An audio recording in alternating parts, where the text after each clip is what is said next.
Hello and welcome to this installment of the Chinese Business History webinar here at the Hong Kong Institute for the Humanities and Social Sciences at the University of Hong Kong. My name is Ghassan Moazin and I'm an assistant professor here at the Institute. So today, for the last session of this semester, we're very happy and honored to welcome back to the Chinese Business History webinar, Dr. Koji Hirata, who will be talking about his new book that just came out yesterday, actually, according to Hong Kong time. So in the US, it's still publication day. Yes, exactly. That just came out, basically, with Cambridge University Press. I think most of you will know Dr. Hirata. He is a senior lecturer and senior research fellow in history at Monash University. He received his PhD from Stanford, spent some time as a junior research fellow in Cambridge then, and yeah, as I said, is now at Monash and has obviously published very widely on the histories of modern China, Japan, and industrialization more broadly. And as I said, he will be talking about his new book today. The book is titled Making Mao's Steelworks, Industrial Manchuria and the Transnational Origins of Chinese Socialism, and is out with Cambridge University Press. Before I hand things over to Dr. Hirata, the format is as usual. Dr. Hirata is going to talk for around 40 minutes, and then we'll have some time for questions and answers. If you have any questions for Dr. Hirata, please submit them through the Q&A button in Zoom, and then I will read them out for Dr. Hirata for you to get back to you about. But I don't want to take up any more time. So Koji, if you're ready, please feel free to get started. Yep, thank you. And thank you. Good morning, everyone. And thank you all for joining this talk. And also thank you so much, Ghassan and John, for inviting me to this very special occasion. And as Ghassan mentioned today, so the book has just come out. So I mean, the official publication date is like the 5th of December in US time. So I insist, we are still on the official birthday of the book. So anyway, so the book discusses an important chapter of modern Chinese history, the evolution of heavy industry in northeast China, also known as Manchuria or Dongbei. And in particular, my book focuses on one major steel enterprise, Anshan Iron and Steel Works, or Anshan Gantie Gongsi, which is commonly known as Angan. And Angan is located in the city of Anshan, in the southern part of northeast China.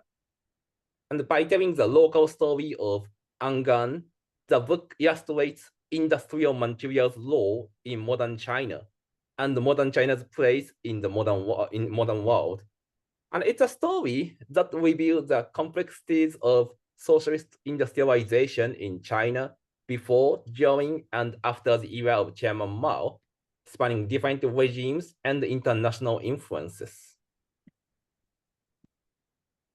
Now, imagine yourself back in the early 1950s, and the world is emerging from the shadow of World War II.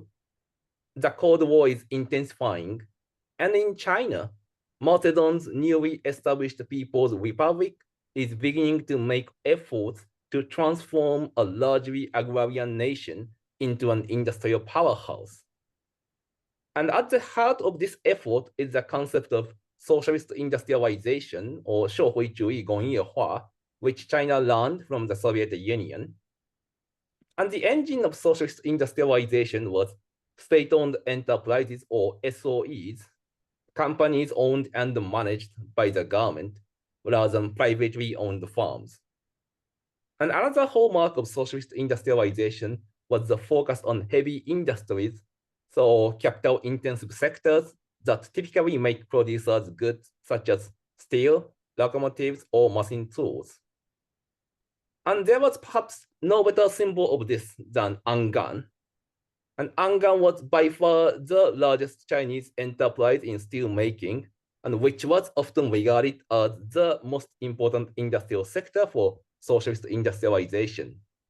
And at that time, producing about half of China's steel, Angan was the fourth largest steel producer in Asia, following Kuznetsk in Siberia, Tata in India, and Yahata in Japan. And furthermore, Angan was among China's largest SOEs. And today, through museums, essays, films, and TV series, Angan symbolizes a golden age of northeastern industry when the region was at the forefront of China's steelmaking, auto manufacturing, coal mining, and other industries vital for building socialism. And the history of Angan and industrial Manchuria is portrayed as a tale of the Chinese Communist Party's nation-building efforts. However, such a narrative solely emphasizing the Communist Party's leadership deliberately downplays certain aspects of Angan's and Manchuria's history.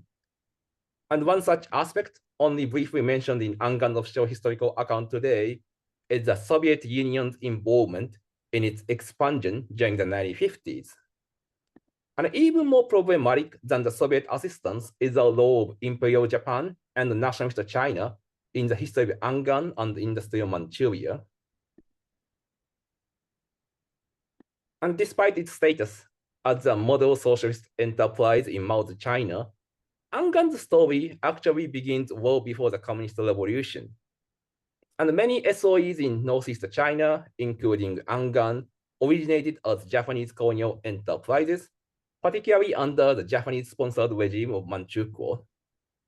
And after World War II, the Soviet Union briefly occupied Manchuria.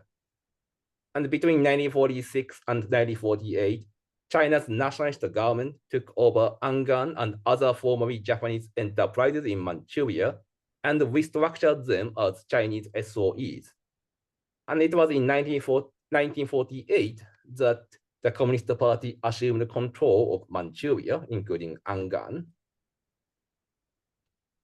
The book tells the story of transnational influences, of Japanese colonial ambitions, nationalist Chinese efforts, and Soviet visions, and finally, the Chinese Communist Party's transformation of these foundations into what became the backbone of Maoist China's industrial power.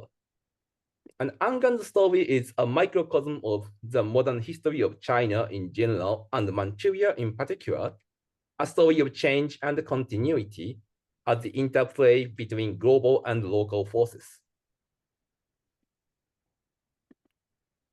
And the main argument of the book is that socialist industrialization in China and elsewhere was part of a broader global history of late industrialization that encompassed both capitalist and socialist worlds.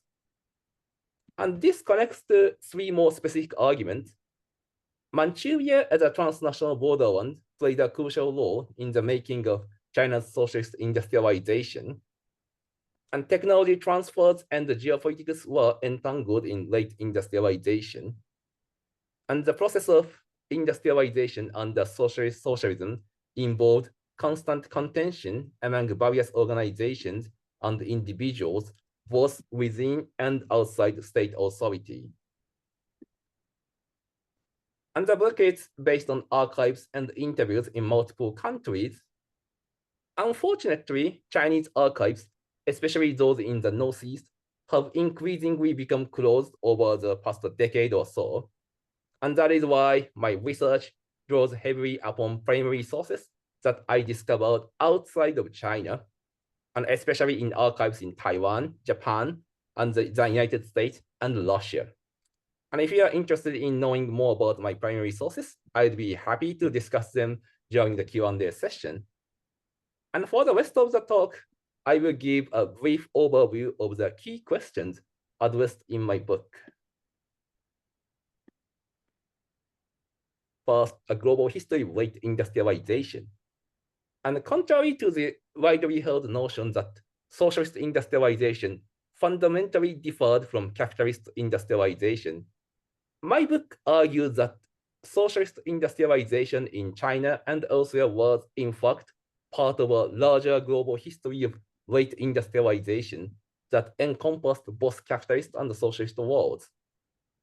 And compared to early industrializers like Britain or the United States, late industrializers such as Prussia, Tsarist Russia, and even early Meiji Japan relied heavily on state intervention to catch up with the early industrializers.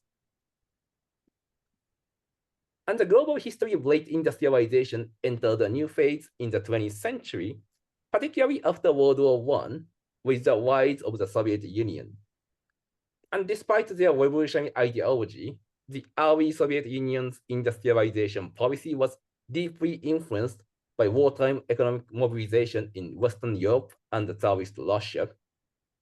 And during the interwar period, the Soviet Union's rapid catch-up industrialization impressed many in East Asia. And Japanese economic policies in Manchuria, particularly the 5-year plan for heavy industrialization, somewhat emulated the Soviet planned economy. And simultaneously, nationalist China's wartime economy also drew partial inspiration from the Soviet Union. And in the post-war world, the Soviet Union's state-directed industrialization served as a model for many late industrializing countries, both socialist and capitalist. And consequently, the Soviet-inspired economic policies by the Japanese and the nationalist regimes in Manchuria set a precedent for the PRC's socialist industrialization modeled after the Soviet Union. And Angan's development was part of this broader history of late industrialization.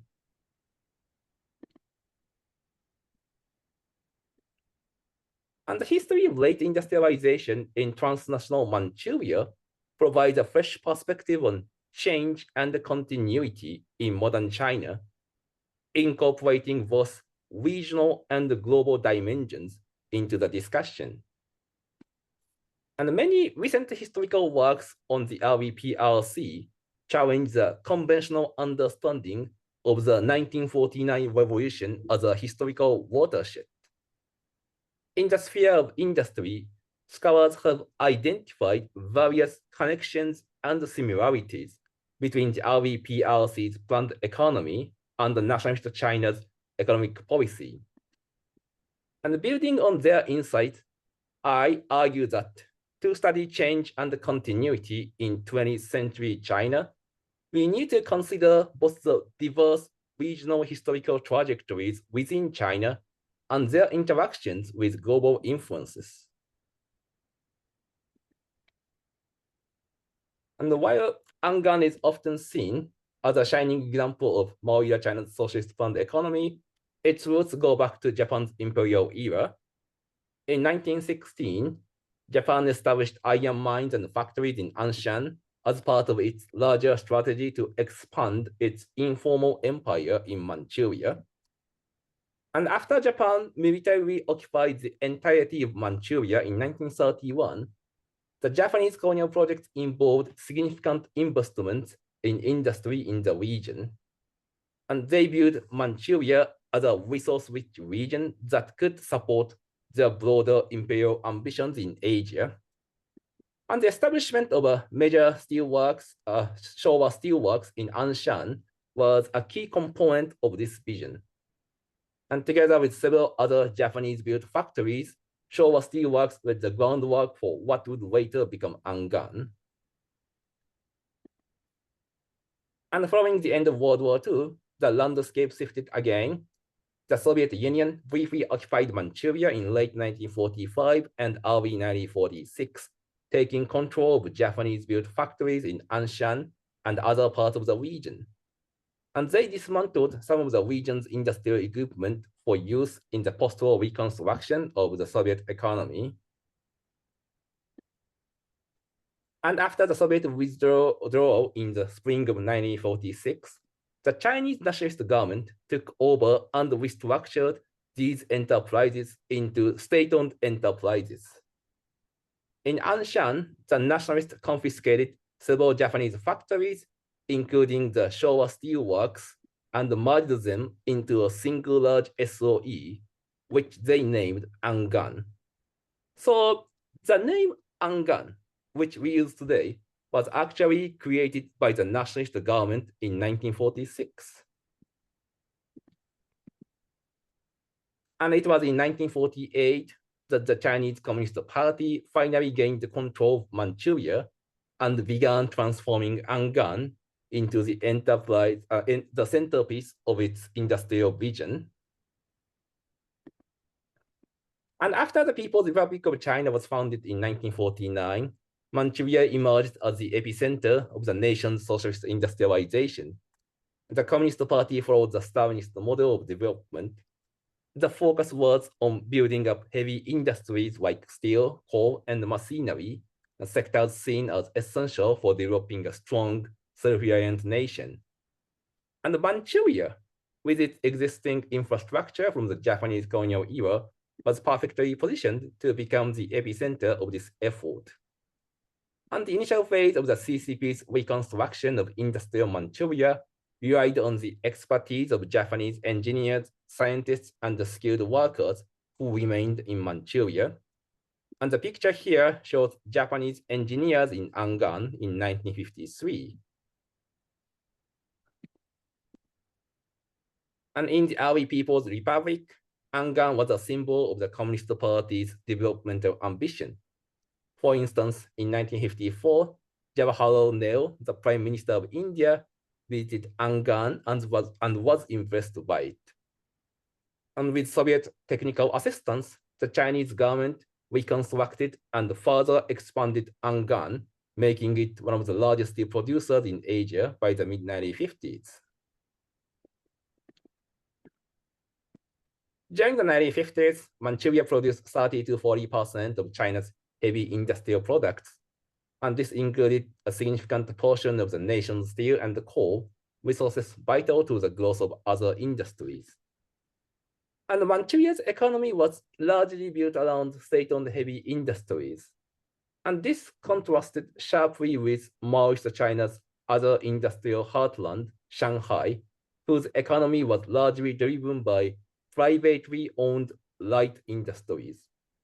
And this difference would shape the fate of these regions for decades to come. And these regional differences were evident in the administrative system of the government. Between 1949 and 1954, the new regime divided the entire country into 6 regionally defined greater administrative regions, or Daxingzhenchu. And even after these larger administrative regions were officially abolished in 1954, government statistics and other documents often continued to use them for convenience. The key region in the formation of the SOE system in the PRC was Manchuria. And in the first decade of the PRC, Manchuria boasted the highest concentration of SOEs, contributing around 30% of the industrial output across all Chinese SOEs. And this contrasted sharply with coastal cities in China proper, such as Shanghai and Tianjin. And Manchurian SOEs such as Angan served as a national model during the formative years of the PRC's SOE system. So China's economic Stalinization also began in Manchuria, where the regional communist leader Gao Gan started collaborating with Soviet advisors to reconstruct Angan and other enterprises during the Chinese Civil War. After the PRC's founding, Manchuria continued to be the main site for Sino-Soviet economic cooperation, as evidenced by Angan's expansion with Soviet technologies during the 1950s. So the history of Angan reveals that Manchuria as a transnational borderland played a crucial role in shaping China's socialist industrialization. Angan and industrial Manchuria evolved through the influences of multiple regimes, each leaving its mark and contributing to the hybrid system. In the region, state-directed heavy industrialization commenced well before the Communist Revolution under the Japanese and the nationalist regimes.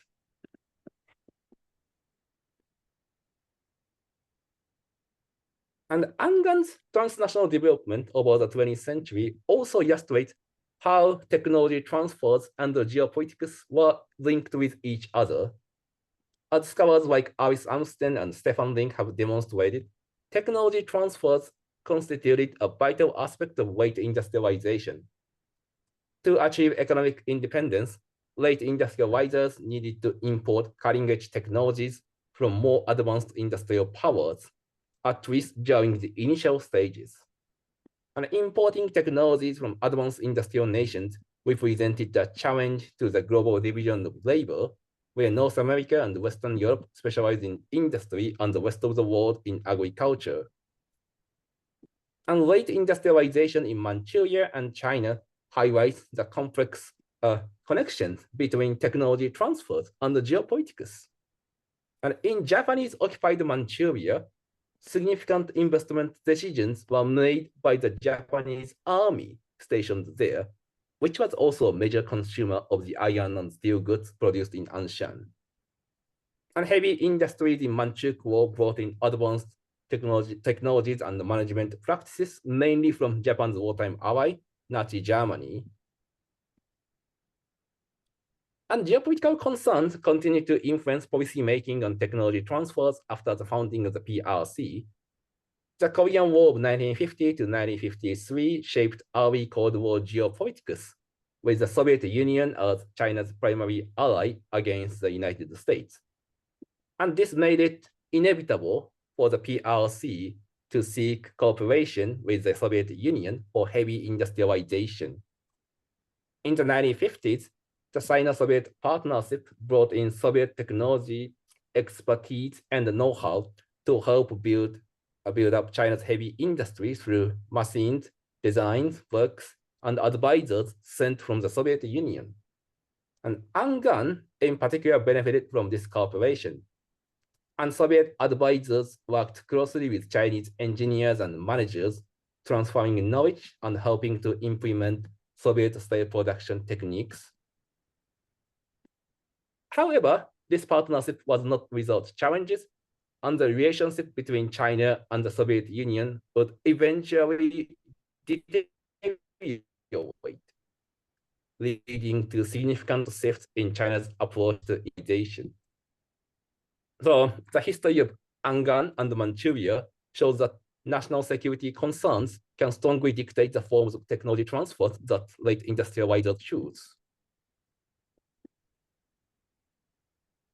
And so some social scientists have noted that state-owned enterprises under state socialism operated primarily through vertical bargaining within the state bureaucracy. And this contrasted sharply with the horizontal bargaining between sellers and buyers in market economies. However, the case of Angan reveals a more complex picture. In Maoist China, local government played a considerable role, and the Chinese SOEs had to grapple with both vertical and horizontal bureaucratic bargaining. And major SOEs like Angan were subject to the vertical command of national-level industrial ministries, such as the Ministry of Metallurgical Industry. At the same time, they were also under the horizontal influence of local authorities, such as the CCP provincial and the city committees. And this created an environment where factory directors primarily followed vertical commands from Beijing, while party secretaries facilitated horizontal control from the local CCP committees. Although the dual structure of state and the party originated in the Soviet Union, implementing this framework in China resulted in a more localized SOE system. In the early 1950s, some PRC leaders tried to promote a Soviet-style top-down management with SOEs falling under centralized vertical command line from industrial ministries in Beijing down to factory directors. However, this system was abandoned in 1956, which allowed local CCP committees to interfere in SOE affairs. And the local officials further expanded their influence during the Great Leap Forward and the Cultural Revolution. And the decentralization of SOE was most dramatically exemplified by Angan's organizational amalgamation with the Anshan City Committee government during the Cultural Revolution.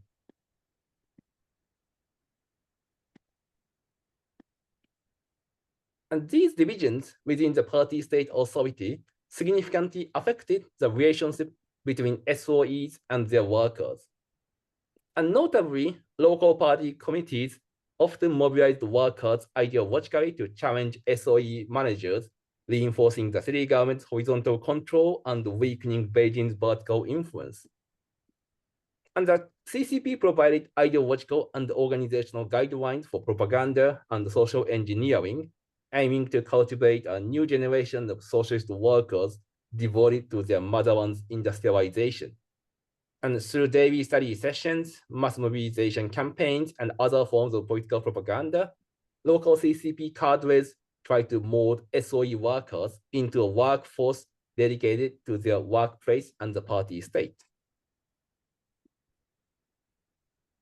And given the primary role in ideologically educating SOE workers, local Communist Party officials often used mass mobilization campaigns to strengthen their influence over SOEs. The most notable example was the so-called Angan Constitution or Angan Shenhua. And this was a report written by the Communist Party Anshan City Committee in 1960 during the Great Leap Forward. The Anshan City Committee wrote this report to consolidate their control over Angan through a mass mobilization campaign rooted in Maoist ideology. And Chairman Mao read and liked this report and named it Angan Constitution. However, the Communist Party's attempt to politically educate an SOE workforce also empowered workers to reinterpret the official political discourse to challenge CCP authorities itself. For example, during the Funded Flowers campaign in 1957, Angan engineers repurposed the political language of socialism to criticize Angan authorities for perceived injustices.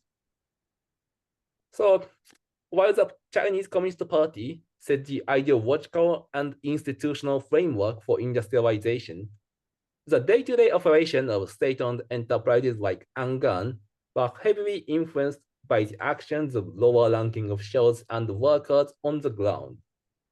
And these individuals were not passive recipients of state policies.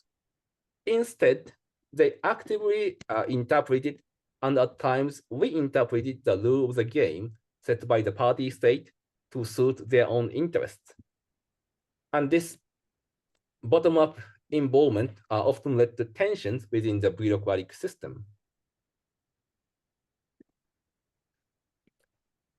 As we move forward in time, the story of Angan and Manchuria takes another turn. After Mao's death in 1976, China began to shifting away from a centrally planned economy toward market-oriented reforms under the leadership of Deng Xiaoping. And this transition marked a significant departure from the heavy industry-focused strategy of the Mao years. The focus turned towards light industry and consumer goods and export-oriented growth, a shift that benefited coastal cities like Shanghai and Shenzhen. For Northeast China, this shift was challenging. The region's economy had been built around heavy industry and state-owned enterprises. By the 1990s, the Northeast had become China's Rust Belt, characterized by aging factories and economic stagnation. Angan, once the pride of Chinese industrialization, faced significant difficulties in this new era. The decline of Manchuria's heavy industry was not just an economic issue, it was also a social one. State-owned enterprises that had once provided stability and a sense of community were now struggling to survive, and workers who had spent their entire lives at Angan found themselves facing layoffs and uncertainty. And the social safety net provided by the SOEs began to diminish, leading to widespread discontent. The transition from a planned economy to a market economy was far from smooth, and the people of Northeast China bore the burden of these changes. And to some extent, the social identity and the political culture of SOE workers that had been formed during the Mao era continue to influence how the people of Angan and industrial Manchuria understood their experience. And led of workers staged protests against SOEs and local government by co-opting the socialist state's discourse. For instance, in demanding jobs, and Anshan workers sang the International in public. And the nostalgia for the Mao era SOEs became a common theme of TV series, novels, and online short stories about the Northeast Rust Belt. The challenges faced by Angan in adapting to new economic realities are emblematic of the struggles faced by many state-owned enterprises across industrial Manchuria. And these are the main themes discussed in my book. And in conclusion, let me show you the table of contents to explain how the book addresses these questions both chronologically and thematically.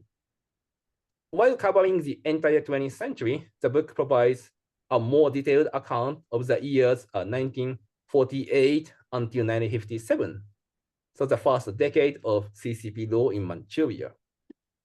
And this structure allows me to focus on the formative years of China's socialist industrialization while embedding that pivotal decade within a longer history of late industrialization in China and beyond. And part one has two chronological chapters on the pre-CC communist period. And part two includes four thematic chapters, each examining the early PRC's socialist industrialization from 1948 until 1957. And part three returns to a chronological structure with two chapters covering the period from 1957 to 2000. And this book traces the genesis, evolution, and legacy of socialist industrialization at Eurasia's geopolitical crossroads by chronicling the history of a single industrial site from the bottom all the way to the top.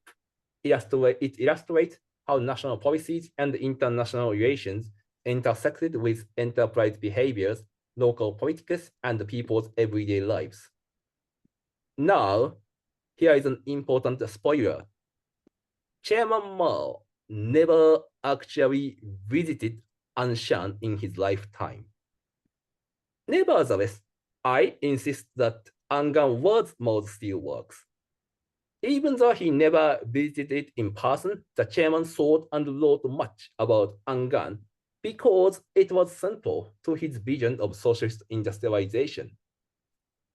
A close examination of the party state's policy towards Angan and its ground-level consequences helps us understand the realities of Mao's industrial vision. And the book explores that vision by telling the stories of Chinese, Japanese, and Soviet people in the offices, factories, mines, and the streets of Anshan. And if you are interested in their stories, please do consider reading my book. And thank you. And if you have any questions, now I'd be happy to discuss them further.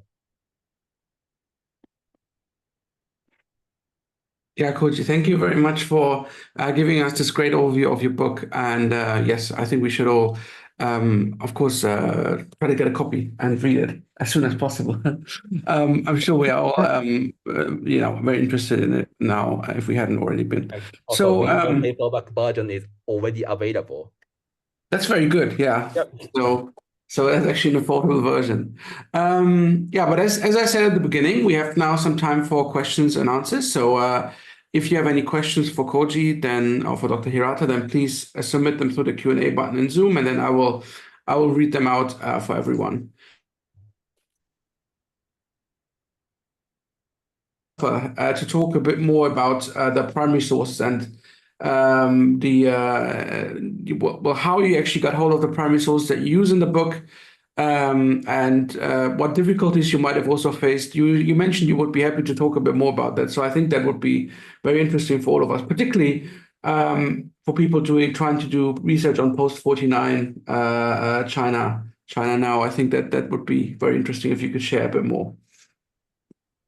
Yeah, thank you so much. Yeah, it's a very yeah, important thing to talk about, especially with like scholars younger than us, because they're now beginning their dissertation research. So the thing is, as I said, there was some difficulty in finding primary sources, which I discussed in an appendix to my book. So there's a note on primary sources at the end of the book. So the thing is that, so the book was obviously published. Well, we are now in 2024, and it's a book with a copyright in 2024. However, most of the archival research for this book was done in the 2010s. And now when I was doing the final editing of the book, I did feel that this is so all these primary source bases are from that decade, that era. So this is a product of the 2010s in that sense. The raw materials were from that time, because the thing is that the situation has changed.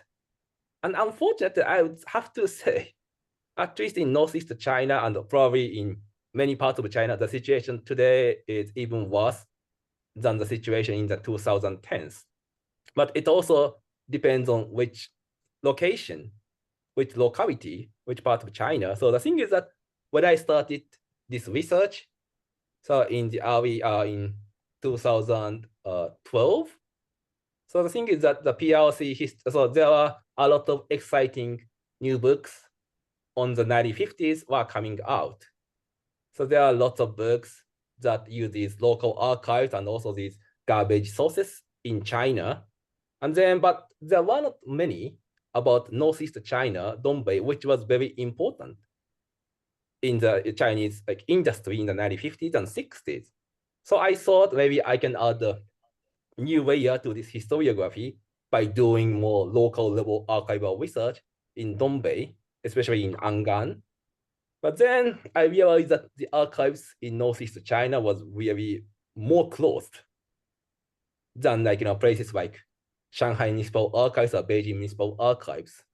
So the thing is that when I was started reading these books, I was a little bit frustrated. I was thinking, why all these books, so many books were about Shanghai and Beijing, and there were not so many written in other localities. But now looking back now, I think there are reasons, legitimate reasons, because archives indeed some places in China are more open than others.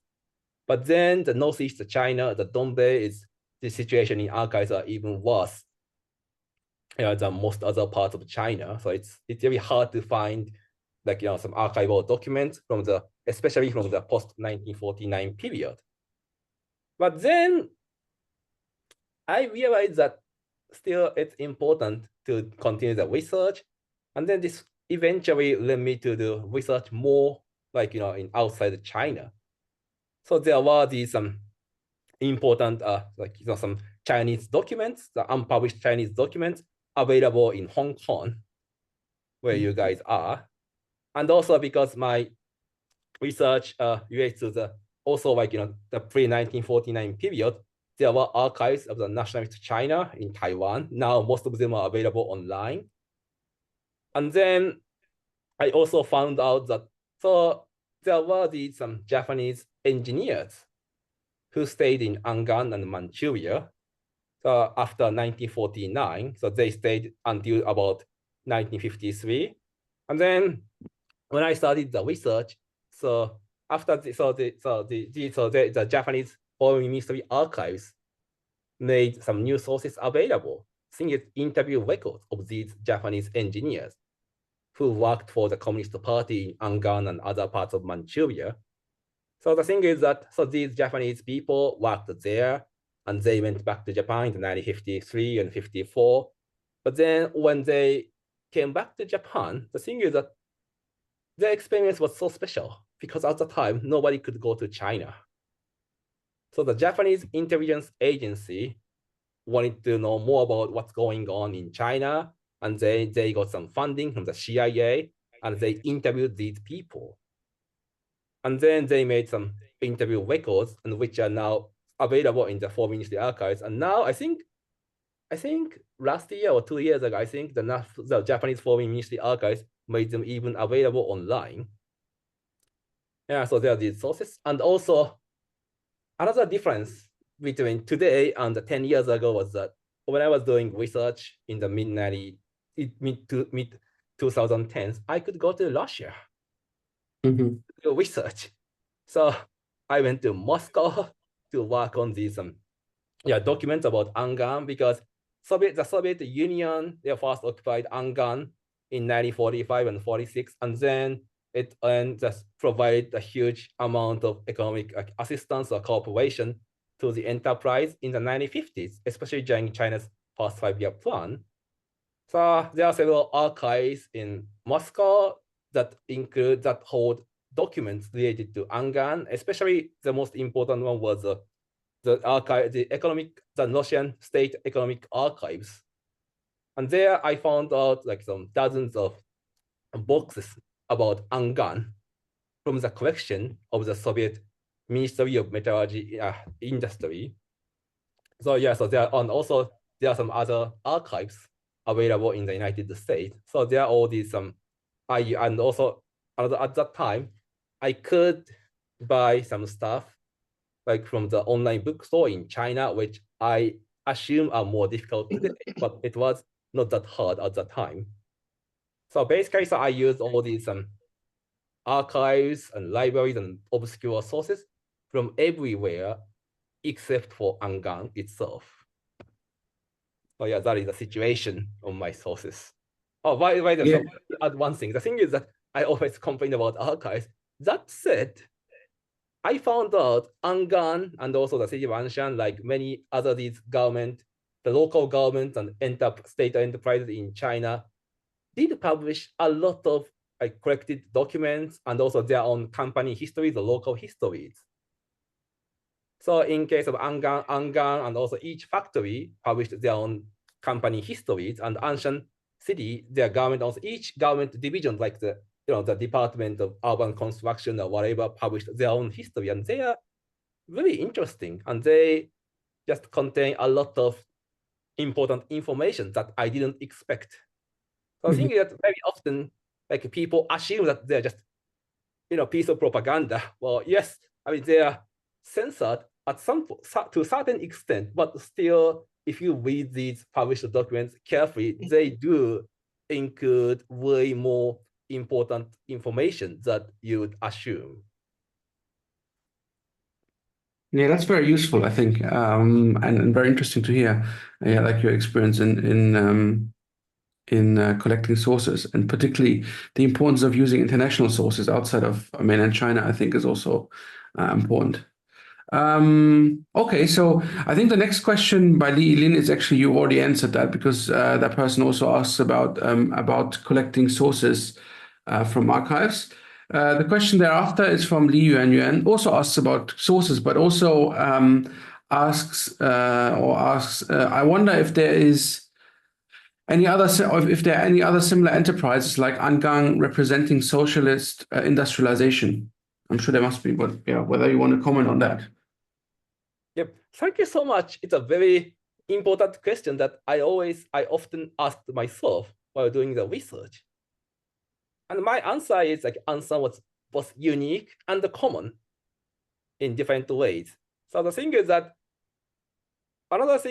to some extent, Angan experience, so originating from the Japanese period, was really basically common to many, if not all, most of the major enterprises in Dongbei. But you cannot say the same things about enterprises in, say, Shanghai. Well, some of them were built by the Japanese private, enterprises during the interwar period, but most of them were very Chinese capitals. So the thing is that, as I said, so the thing is that it's very hard. Then it's hard to say which company is more common than others, because the thing is that each company and actually each region in China had really different historical paths until 1949. So they are different. So I'm not saying Angan was the representative enterprise of China as a whole, although it does have common themes in some ways. But I would always try to present Angan as the representative enterprise of Manchuria, Dongbei. having said that, there is also important differences between these major enterprises in Manchuria as well. So for instance, so Victor Saw wrote a book about the fusion in Manchuria, which is another important, some Japanese, formerly Japanese enterprise in Manchuria. That said, fusion was at the initial stage, it was originally developed by the Russians. And Angan does not have that part of history. So fusion was first built by the Russians, then taken over by the Japanese, the nationalists, and then the Communist Party. But Angan really began with the Japanese enterprise. But there are still other enterprises in Northeast China, like the Ichi, the first factory. So the largest automaking enterprise built in the 1950s. And they didn't exist in Manchukuo. They were really built from scratch in the 1950s with the Soviet assistance. But then there is still another category, which is some enterprise like Dachin, which Holy Roshi wrote about. So I think that Dachin was really created with some China's own efforts, and there was not really a Soviet involvement. So even within Manchuria, so there were some slight more important differences among these enterprises. So what I try to do in my book is I just don't want to present Angan as, I don't want to present it either as a completely unique or completely representative. I think, I will try to show what was some more common about the history and what was more unique about Angan. And that is why if you read my book, you will see there's some frequent references to not just about Angan, but it's also about Manchuria in general and also China in general, sometimes East Asia. I did it to show the difference and commonalities between Angan and other enterprises. Yeah, thank you. The next question comes from Katrina Schwendener, and she asks, I'm wondering if there's any particular reason why Mao never went to Angang. I did my research in Ma'anshan in Anhui, which has a steel SOE that seems to have a similar history. Based on early Japanese industrialization, the communists established a mid-sized integrated steel enterprise there. Mao visited twice in the 1950s. I guess I'm curious why he wouldn't visit a place like Angang that seems to be such a core enterprise. Yes, thank you so much. That's a really important question that I was always curious to know the answer, but I haven't found one. But it's very interesting. So when I go to Angan, so people there are very some proud of their history in the 1950s and saying, okay, how important Chairman Mao think Angan was. But then some of them say, okay, but there is some one thing that some we really just Yihan, which is Chairman Mao has never visited Angan. And it is really interesting for me. I don't know why, but somehow just that is what it is. So Chairman Mao has never visited it, even though he always wrote about Angan, in his memo or in some report, and he talked about Angan. Yeah, but then as I showed, they brought all these foreign some readers to Angan, like Neo, I think Kim Il-sung and other these readers. And then so people Choi and Dong Xiaoping visit Angan, but somehow Chairman Mao has never visited Angan. Yep, although he did visit Fushun. Mm-hmm. Yeah, and then people really didn't like to hear that when I said that, so I just stopped mentioning the fact that Mao visited Fushun in front of people of Angan. So but I don't know why somehow visited it. It's a huge mystery to me even to date. Yeah, it's an interesting question. Yeah, thank you.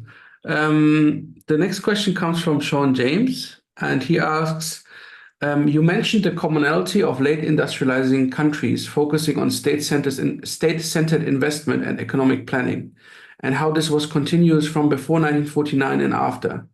You also linked this to the academic challenge regarding 1949 as a watershed date. Do you think that the relative success of Chinese industrialization could have occurred under the KMT and capitalism? Or would you say that the expropriation of capitalist private property, state planning, and Soviet aid were essential to Chinese economic development and distinguished it from other late industrializing countries like Brazil, India, etc., and that 1949 to 56 was indeed a watershed in Chinese and global history? Yeah, thank you so much. That's a huge question. Yeah, I mean, whether the Chinese injustice would have happened under KMT, and I would say mostly yes, it should have happened in another form. But the thing is, the problem is that it never happened, as we said, because the KMT was lost, yeah, to the CCP in 1949, well, actually in 1948 in Manchuria. But then, interesting is that this change and continuity, and also this KMT did happen in Taiwan. And then obviously there were some KMT, wartime technocrats, these engineers, or bureaucrats who were engaged in this some economic mobilization in places like Sichuan during the war, and then who were later moved to Taiwan after the Japanese Empire collapsed. And then until until some for several decades, so they did play a central role in the KMT's economic some policies in Taiwan, and then obviously Taiwan industrialized even faster after World War II. So yeah, you could say that something should have happened in Manchuria if the KMT had not lost. Yeah, but it's interesting. Yeah, but interesting is there are always some continuity. So the KMT engaged in some economic mobilization during the war with Japan in the Dahofa in Sichuan. But then after World War II, they sent, so when the war ended with the Japanese surrender, so the KMT took over was Manchuria, instead of Manchuria, and also Taiwan, and also Shanghai. And in many cases, these engineers, scientists, and managers who worked in the wartime Sichuan were sent to these formerly Japanese occupied places. And then there were movement of people who moved from wartime Sichuan to Manchuria and wartime Sichuan to Taiwan or Shanghai.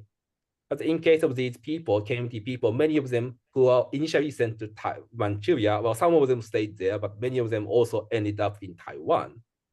So yeah, I mean, so the thing is, or something should have happened, but it's not really the, the more kind of some market-oriented capitalist system, because the KMT at the time was, they did not deny the market economy as a system as a whole, but they were really kind of geared towards a stronger state coordination. So yeah, so something should have happened if KMT had lost, but we don't know. Right. Yeah. No, thank you. It's always difficult to talk about these kind of counterfactuals. What Yeah, would... I mean, so if you're, well, the thing is, economists and social science often always talk about this counterfactual question, but kind of we historians often just hesitate to say that. Yeah, well, thank you. The next question, I think we can probably, we still have a bit of time. The next question comes from Hubolin. And the question is, thank you so much for sharing. I was wondering if you have made some comparison during your research to another example of PRC China's industrialization, and that is Wugang in Wuhan. Because Wuhan was somewhat one of Mao's favorite places to try China's industrialization, and it was also partly sponsored. Yep. Thank you. So Wugan was also developed in the first 5-year plan. It's kind of also with the Soviet some technology. So the thing is that there is both similarity and difference, and also the connections. The thing is that Wugan, as far as I know, so they were not really built up. They are more or less some built from scratch during the first 5-year plan. So yeah, that is a huge difference. But both Wugan and Angan, made use of the Soviet technology in the 1950s. And then interesting is that there is a huge connection between Ugan, actually, so between Angan and other steel enterprises in different parts of China. So Angan was called the Gonghuo the Chanzi, so the first son of the Republic. So basically, it was the first and the largest steel enterprise. But then, obviously, if you're Chairman Mao, you cannot have a huge enterprise only in Manchuria. You have to make them in different parts, like in Wuhan or like Baotou or in these places. When they build these places, the steel enterprises in different places, so they often use experience of Angan, like they send these Angan engineers or managers or cadres to these places. And also they send these workers and technicians from these places to intern in Angan. So there were these Angan cadres. So the thing is that, so there's technicians. So the thing is, it's interesting. So about Angan, so there's another steel enterprise in Baotou built during the 1950s. And I was talking with someone from Baotou. They said there is a corner of Baotou where people speak Dongbei dialect because they are these the families of these Angan engineers who were sent there, in the mid 1950s. So yes, there's a huge continuity, and in basically, so Angan's experience was shared to other state enterprises in China, and even later on, there was some the third front construction in the late 1960s, and then you can read the Kobe Meiskin's book on the topic, and then there was this Angan engine. Actually, a whole factory of Angan was moved from Anshan to some place some which place I forgot in the inland region. And when China constructed the some Baoshan steel enterprise in the 1980s, lots of these leaders of the new enterprise in Shanghai actually came from Anshan. So Angan really provided these some talents to these some new steel enterprises. So yes, there is commonalities between these enterprises because very often they are same people running these enterprises. Yeah, thank you. We have one more question from, well, let's do one more question from one of our students, actually, Zhang Yunfei. And Yunfei asks, thanks for your wonderful talk. I really look forward to reading your book. My question is that in recent years, we have witnessed an increasing number of studies focusing on the borderlands of modern China, especially Manchuria, including your study, as well as Victor Hsu's study of Fushun and Holy's study of Daxing, etc. And I would like to know if you think that this is a new trend of discovering history in China's global frontiers, or whether these recent studies, or whether there's anything else these recent studies have in common. Yeah, thank you so much. Well, I think, yes, I agree that there are some more and more attention to these border ones. Oh, one thing is that it's very important because it's not, so again, I live in Shanghai basically in this year, but Shanghai is not China. It's very different place. We can't just study Shanghai or Beijing and say it's a whole China. Thing is that these border ones are important. Well, it also some connects to some Gassan's book about these bunkers, forming bunkers in China. It's because border ones or frontiers were the places where these connections with these transnational or global forces often took place. In the case of Manchuria, well, it was obviously bordered with Russia or Japan, and also another factor that I didn't really discuss in my book is Korea. So all these different forces, societies, just their influences came to China via these border ones. And the Manchuria is very Angan is very typical. It was first some big built by the Japanese, but then Manchuria and Angan did become the hub of China's learning of the Soviet technology in the 1940s and 1950s. And then there are also in another way, of course, there's another way to look at the border ones, the frontiers, you can say you do look at these minority peoples, which are very important. Having said that, it's harder. Sometimes it's not easy to do research about these border ones compared to places like Beijing or Shanghai. So, I mean, yes, I mean, it makes sense for scholars to pay more attention to these China's peripheries or border ones or frontiers, whatever you call it.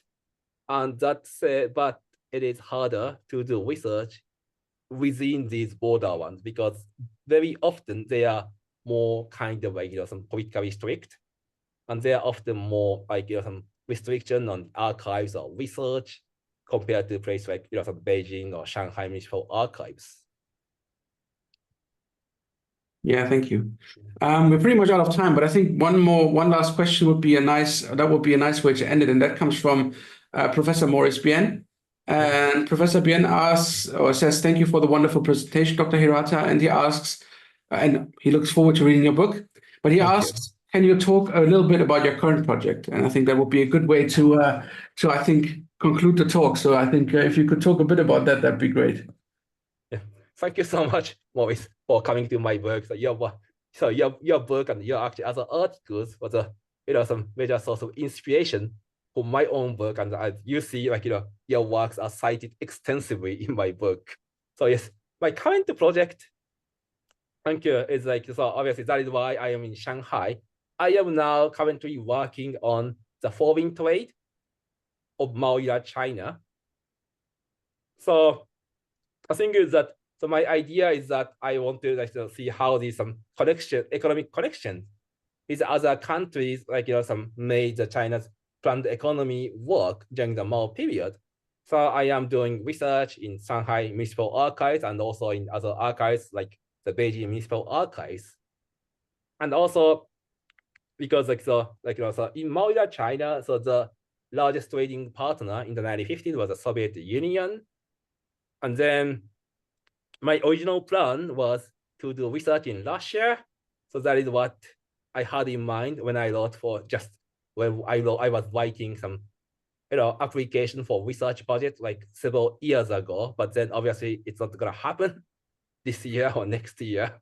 So yeah, but then I can still access some Russian materials from some various places in China and also from my own previous research, and also their published sources, from Russia. And also in the late Mao period, China's the largest trading partner was Japan.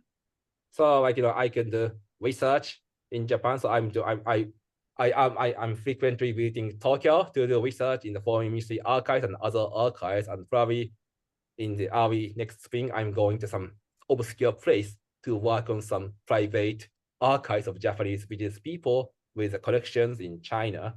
So I'm still doing research. So the thing is that this is more, it's not really based on one company. It's more about China's foreign trade as a whole, but it is organically connected with my ongoing work in the sense that I'm trying to see how China's planned economy was connected in other parts of the world economically. Yep. Thank you so much for asking the question. Yeah, thank also, you. I have to add, I'm looking forward to reading your next book, Maurice. Thank you. I think we all are, yeah. What remains? So yeah, thank you, Koji, first of all. And what remains for me to do? I mean, we are already over time. So what remains for me to do is to thank you very much, Koji, for taking the time to talk to us about your book. Congratulations again on the publication. Again, I think we should all now go and actually get a copy and read it. Thank you also for everyone who tuned in to this talk. We'll be back next semester, yes, with a new lineup of talks in the Chinese Business History webinar series. So please have a look at that. But thank you to everyone, and thank you in particular to Dr. Hirata. Thank you very much. Yep, thank you. All right, I'll see you all soon. Bye-bye. Bye. Bye. Bye.